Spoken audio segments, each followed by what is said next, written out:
അന്യഭാഷാ നടന്മാരിൽ കേരളത്തിൽ ഏറ്റവും കൂടുതൽ ആരാധകരുള്ള തെന്നിന്ത്യൻ താരം അല്ലു അർജുന്റെ ആദ്യകാല സൂപ്പർ ഹിറ്റ് ചിത്രം ഹാപ്പി എന്ന സിനിമ വീണ്ടും ബിഗ് സ്ക്രീനിലേക്ക് വരികയാണ്. റിലീസ് ചെയ്ത 20 വർഷത്തിന് ശേഷമാണ് ചിത്രം ജൂൺ 12-ന് തിയേറ്ററുകളിൽ പുനഃപ്രദർശനത്തിന് എത്തുന്നത്.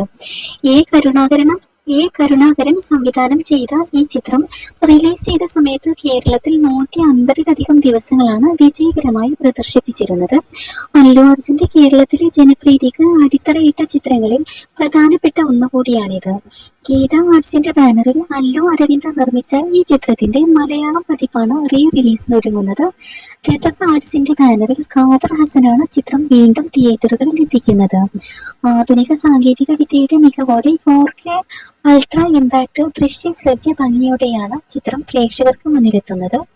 ചിത്രത്തിൽ അല്ലു അർജുനൊപ്പം ജനീലിയ ഡിസൂസ, മനോജ് ബാജ്പേയി എന്നിവരും പ്രധാന വേഷങ്ങളിൽ എത്തിയിരുന്നു.